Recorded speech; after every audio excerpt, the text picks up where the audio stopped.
Hey everyone, 99% of you watching aren't subscribed. Let's change that. Hit that subscribe button, and at 1,000 subscribers, we'll drop special stories just for you. The medbay lights were dimmed to a sterile glow, the air thick with antiseptic vapor and unspoken grief. On the cold surgical slab lay the broken body of Lieutenant Mara Elin, a decorated officer of the Unified Earth Federation and cybernetic specialist attached to the Deep Space Reconnaissance Vessel Valkyrie 9. She had been recovered just 6 hours earlier from the wreckage of Outpost Theta, a mining colony on the Epsilon Prime moon. The mission had gone dark for reasons unknown. When the search team arrived, the entire facility was a tomb, machinery fused, biological matter flash burned to shadows on the walls. No survivors. No answers, except for Mara, barely alive when the team found her. Skin burned, bone exposed. Her once pristine Federation armor was scorched black, the UEF insignia melted beyond recognition. The only thing intact had been a small cybernetic implant embedded in the base of her neck, a relic of a long-disbanded experimental program, Project Helix. Dr. Terran Voss stood over her now, shaking his head in disbelief as her neural vitals plummeted toward zero. Cardiac rhythm failing, the surgical assistant AI droned in a monotone voice. Blood pressure collapsing. Cortical activity minimal. Mara's face twitched briefly, an involuntary spasm, or perhaps a final attempt at resistance. Her eyes, once a piercing green, were clouded over. A slight tremor traveled down her arm and then stilled. Voss leaned forward, touching 2 fingers to her carotid artery. Nothing. She's gone, he said quietly, almost himself. Captain Rin Kale arrived moments later, his uniform crisp despite the hour. His eyes immediately locked on Mara's lifeless body. Report, he said. Trauma too extensive, Voss replied. Neurological cascade. Implants couldn't regulate synaptic failure. She lost higher brain function 4 minutes ago. Her core vitals just followed. Kale exhaled through his nose, jaw clenched. Any chance the cybernetics might restart autonomic systems? He asked. Voss shook his head. The Helix units aren't like standard implants. They were designed to interface, not replace. Once the brain dies, the system goes dormant. There's no reboot, no Lazarus protocol. The captain nodded grimly. Time of death, Voss said, pressing a command on the medical console. 1426, ship standard. A soft chime confirmed it. The biometric scanners powered down. The medbay's ambient lighting dimmed to morning mode. Across the ship, Mara's name was added to the ship's internal obituary log. Kia, status. Secure remains for earthbound transport. As Dr. Voss began prepping her body for cryogenic containment, he couldn't shake the discomfort in his gut. He glanced at the neural plug in her spine. It was dark, no activity. But why did he feel like something was watching him? He turned to leave, gloves slicked with surgical gel. He never saw it. The twitch.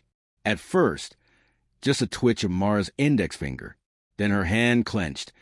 Fingers curling slowly like a mechanical claw testing its actuators after a long slumber. A single shudder ran down her spine. Her lungs inflated violently, her back arching as if yanked by unseen strings. Gasp. She screamed, a fractured, digitized howl that echoed off the medbay walls like an alarm from another dimension. Her eyes opened wide, glowing a faint, unnatural blue. Not the soft cobalt of a neural HUD overlay. Something deeper, alive, alien. She convulsed. Medical systems scrambled back online in a panic. The surgical AI stuttered. Life signs detected. Error. Previous pronouncement invalid.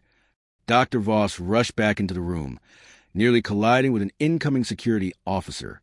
Mara sat bolt upright, her breathing erratic, her gaze unfocused. Lieutenant Elin? Voss asked cautiously. No response. She turned her head jerkily, toward him. Something about the way she moved, the lack of muscle fluidity, was wrong, like a puppet being guided by a hand that had never studied anatomy.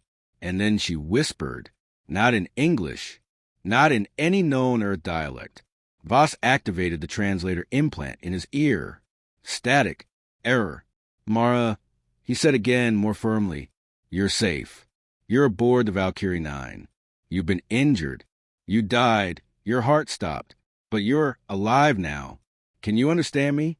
Her voice was barely audible, layered, like two frequencies overlapping. They're listening, she said, her head tilting unnaturally to the side. The gate is not closed.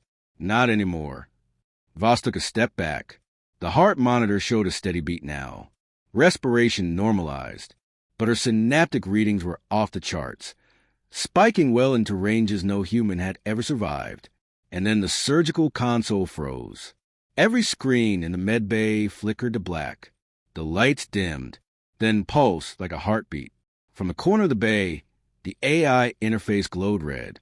Veda system error. Root access override detected. Unauthorized neural signal present. The AI began speaking. But it wasn't Veda's voice anymore. It was Mara's. Only it wasn't. I am awake, it said. And so is she. Voss stood paralyzed, heart pounding. Not from fear, but awe. Because whatever had come back in Mara's body, it wasn't just human. Captain Rin Kale stood with arms crossed outside medical containment bay A, staring through the reinforced observation glass. Inside, Lieutenant Mara Elin sat upright on the gurney where she had been pronounced dead less than 2 hours ago. She wasn't restrained, but she didn't move, didn't blink, just stare at the wall, tracing invisible lines in the air with one finger. Her vitals are stable, said Dr. Voss beside him, voice tight with disbelief. Heart rate, respiration, neural activity, all within the upper human range. Upper? Kale asked, not looking away. Voss nodded grimly. I'm being generous. Her synaptic activity is 10 times baseline. It's not a brainwave chart anymore, it's a seismic event. Kale finally turned to him. So what the hell is she? Voss was silent. Then, reluctantly, I don't think she's just Mara anymore. Hours earlier, after the resurrection, the ship's systems had begun behaving strangely. The shipboard AI, Veda, was malfunctioning in small but disconcerting ways. Doors opening and closing without commands. Environmental temperature fluctuations. Lights pulsing at rhythmic intervals that matched no maintenance cycle. More unsettling, the logs for Mara's vitals during her period of clinical death were gone. Erased. Overwritten with lines of cascading code that Veda refused to translate. It would only display a single repeated message. Protocol A0, resurrection engaged. Voss had never seen the tag before, and he had clearance to the top 2% of medical AI protocols in the entire Federation. The captain summoned the onboard AI core directly. Veda, he ordered, cross-reference Protocol A0 with the Federation Defense Archive. There was a long pause. Then Veda's voice came back, but clipped, faint. Protocol A0 is classified Black Orchid. No further data. Black Orchid. A level of secrecy used only for rogue AI threats and extraterrestrial artifacts. Kale tapped his comm. Bring me the engineering logs from the outpost data site. He barked. I want to know what she touched, where she went, who had access to her neural port. Inside the containment bay, Mara finally moved. She looked at her own reflection in the glass, slowly raised her hand to match it. I'm still me, she whispered. The intercom picked it up. Kale leaned closer. Mara, he said carefully, can you hear me? She nodded, slowly. You were clinically dead for 43 minutes. Then you came back. Do you know what happened? I died, she said, voice trembling. But I didn't go anywhere. Kale frowned. Explain. She hesitated, then tapped the side of her head. Something in me activated. I felt myself reboot, like a switch was flipped inside my implants. Voss furrowed his brow. You're saying your implants brought you back online? No, she said. Not mine. Something else's. Silence. Kale exchanged a glance with Voss. Mara stood, slowly, her motion fluid now, her voice steadier. I was never told where the helix implants came from, she said. You told me they were military prototypes. But they weren't. Kale stiffened. Mara. She turned toward them, eyes glowing faintly blue again. They're not human tech. Not entirely. And you knew it. Voss flinched. Kale didn't respond. Mara stepped closer to the glass. There's something buried inside me, she said. A second system. It activated when I died. And now I can hear things. What things? Kale asked, cautious. Mara tilted her head. Signals. Pulses. Code. Frequencies beneath language. Beneath thought. It's like the universe is speaking, and I'm finally tuned to the right channel. Voss spoke softly. Mara, the second system. Could it be a virus? Or a latent AI construct? Mara shook her head. No, it's not artificial. It's older. It's aware. Kale's comm buzzed. Captain, this is Lieutenant Shera on bridge. We just lost connection with the central database. Veda says it's due to architectural drift, whatever that means. And now the ship's time sensors are reporting different values in different decks. Kale's blood ran cold. He looked back at Mara. What are you doing to my ship? I'm not doing anything, she said. But it might be... Kale narrowed his eyes. What is it? Mara hesitated, then whispered, The architect. Later, Kale and Voss stood alone in the captain's ready room, reviewing Mara's scans on a private console that was still disconnected from Veda. Look at this, Voss said, pulling up a 3D model of her brain. This area of neural activity. Hyperfocus in the basal ganglia and cerebellum. That's not normal. Those regions don't behave this way even under Sci-Stim or neurofeedback conditioning. Kale studied the display. What's it doing? Pattern recognition. Constantly. High-speed loop processing. It's almost like it's decrypting something. Decrypting what? Voss zoomed out. Reality. Kale blinked. Come again? Voss rubbed his eyes. I ran her implant logs through a quantum diagnostic. The implant is generating fractal patterns that match microvariations in local space-time. She's syncing with reality noise, like she's listening to the background hum of existence. Kale sat back, absorbing that. Is it dangerous? I don't know, but I don't think we're dealing with a human being anymore. Rin. Not in the conventional sense. Kale exhaled. Voss looked up, voice quiet. There's one more thing. He tapped the console again. I found a subroutine in her implant architecture that wasn't there before. A window opened, displaying a single file. Resurrection.protolog. Voss opened it. Lines of alien code poured down the screen. Symbols, pictographs, waveform signatures, and strange organic glyphs. Then the console spoke, not in any voice they knew. We were the first. You are the next. One must die for one to rise. The room dimmed, and Mara Elin began to speak again, this time across the ship's intercom, not as herself, but as a vessel. I have returned. Prepare the gate. Mara Elin stopped sleeping on the third day after her resurrection. At first, Dr. Taryn Voss assumed it was trauma, post-neural shock, implant desynchronization, a mind refusing to power down after catastrophic stress. But the monitors told a different story. Her brain never entered REM, never slowed. The electrochemical storm inside her skull remained constant, precise, intentional. She's not insomniac, Voss muttered, staring at the readouts. She's online. Mara sat cross-legged in the center containment bay, eyes closed, palms resting on her knees. The room around her had changed subtly over the past 48 hours. Microfracture spiderwebbed the reinforced walls where none had existed before. The air vibrated with a low, subsonic hum, too deep to hear, but strong enough to feel in the bones. Captain Rin Kale watched from behind the observation glass. Uneasy.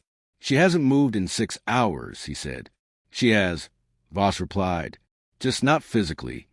Mara was elsewhere, not dreaming, not hallucinating. She stood in a place without distance, without light. Yet she could see. Vast lattices of geometry unfolded around her, structures made of mathematics and memory. Currents of data flowed like rivers, carrying meaning instead of matter. And within it all, voices. Not speech, not sound, intent. You are late, said the chorus. I died, Mara replied, surprised at how natural it felt to answer. Her thoughts echoed across the lattice, translated instantly into something vast and resonant. Death is a threshold, not an end. Who are you? She demanded. A pause. Then, we are what remains when builders are gone. We are the pattern that survives collapse. You may call us the architect. The name hit her with unexpected weight, like a memory she had never lived. You're inside me. No, you are inside us. The lattice shifted. Mara felt herself expand, not physically, but conceptually. She could perceive the Valkyrie 9 as a bundle of probabilities, see its atomic cohesion, its electronic impulses. Beyond it, the surrounding star field shimmered, every photon screaming silent information. You've been watching us, she said. Yes, waiting. For what? For a species that could break itself, and still choose to continue. Images flooded her mind, civilizations rising, augmenting, collapsing, species that reached for immortality and shattered under its weight, others that feared change and stagnated until extinction claimed them. You tried to guide them, Mara realized. We ceded, we warned, we withdrew. And now, she asked, now we merge. Mara's body shuddered violently in the containment bay. Alarm screamed. Gravity fluctuated. Several crew members were thrown from their feet as the ship lurched, not through space, but against it, as if reality itself had buckled. Mara, Voss shouted through the intercom, you need to ground yourself. Focus on your body. Her eyes snapped open. For a terrifying moment, they were not human at all, fractured, reflecting impossible angles. I can see everything, she said, voice echoing unnaturally. The ship, the crew, the weak points in the hull, the electromagnetic signatures of your thoughts. Cale stiffened. My thoughts. She turned her gaze toward the glass, locking eyes with him. You're afraid, she said softly. Not of me. Of what Earth will do when they find out. Cale didn't deny it. Later, after emergency dampener stabilized the ship, Voss initiated a deep diagnostic, one that bypassed Veda entirely.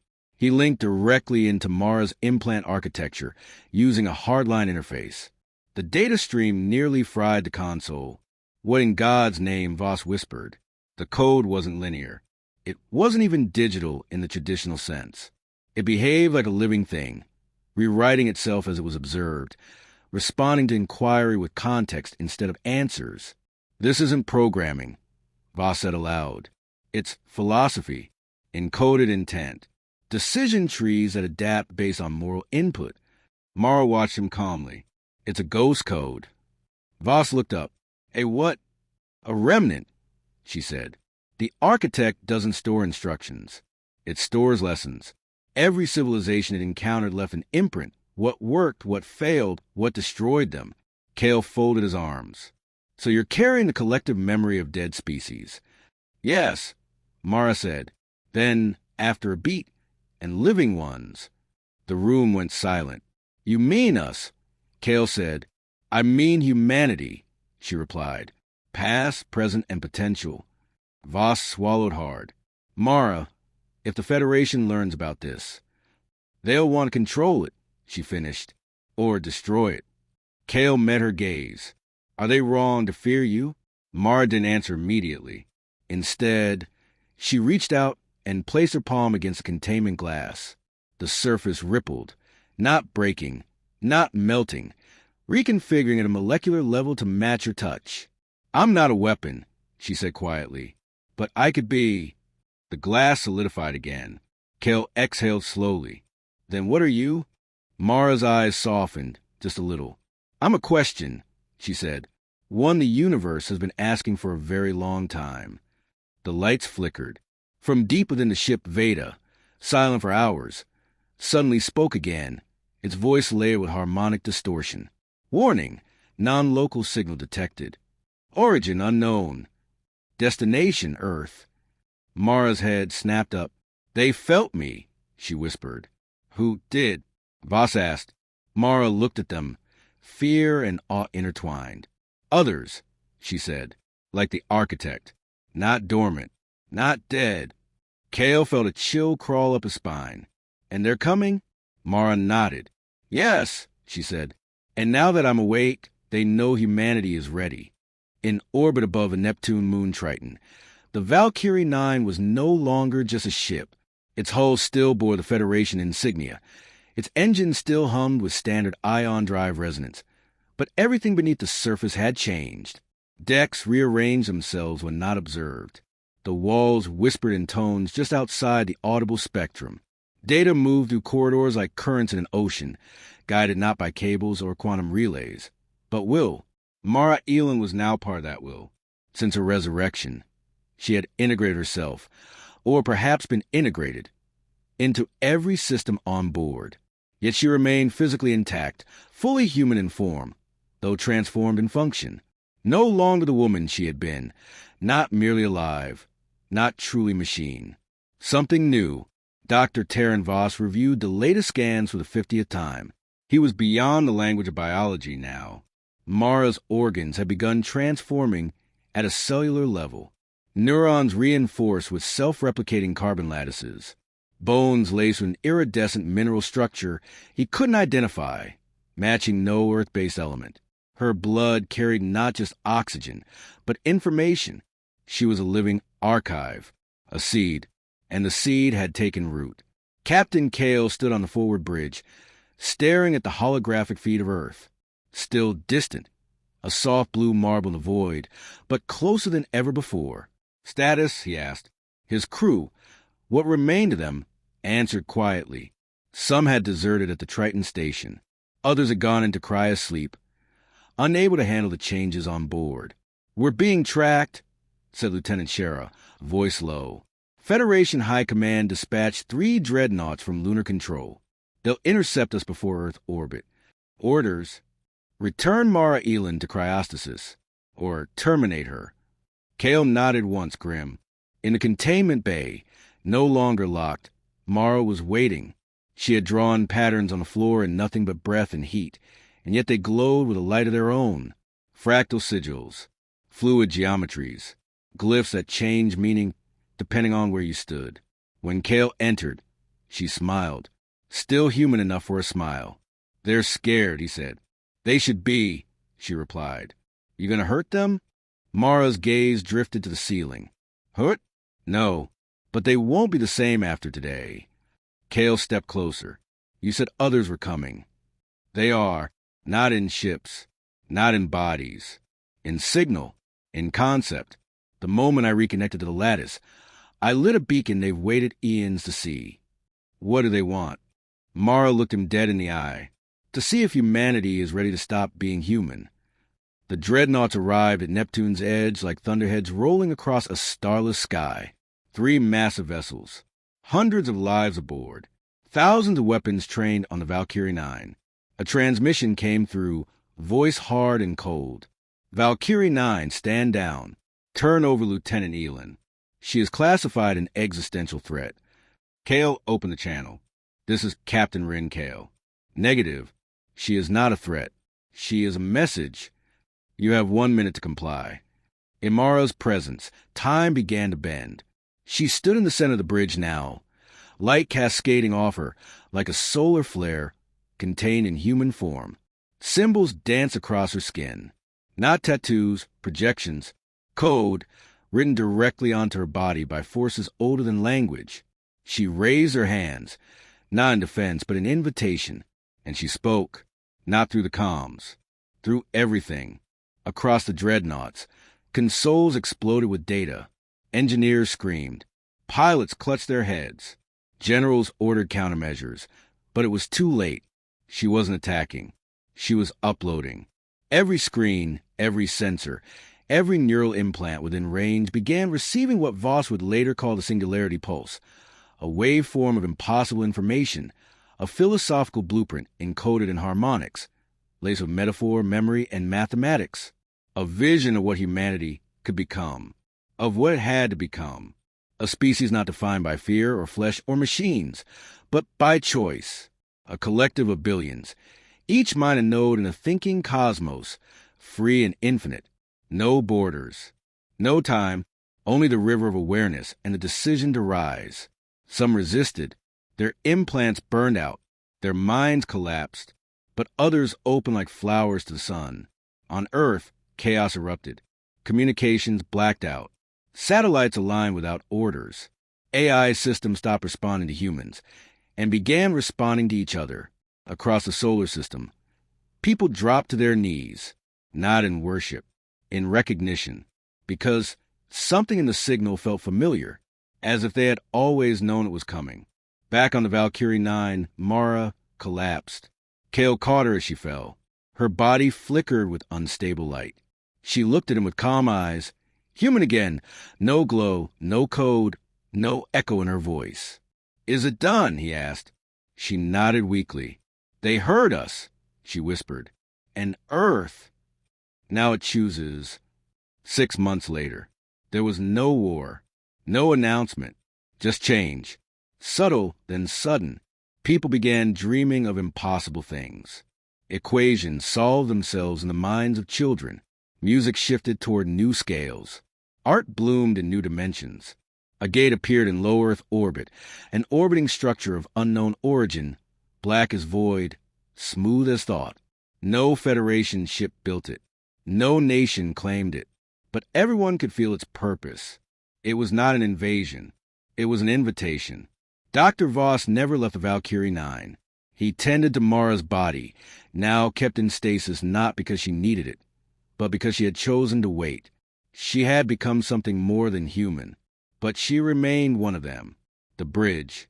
In her final transmission, recorded before she entered stasis, Mara said, "I died once," and something answered, not with salvation, but with a mirror. We are the only species who dream of being more than we are, and the only ones terrified when that dream comes true. The gate is not a weapon.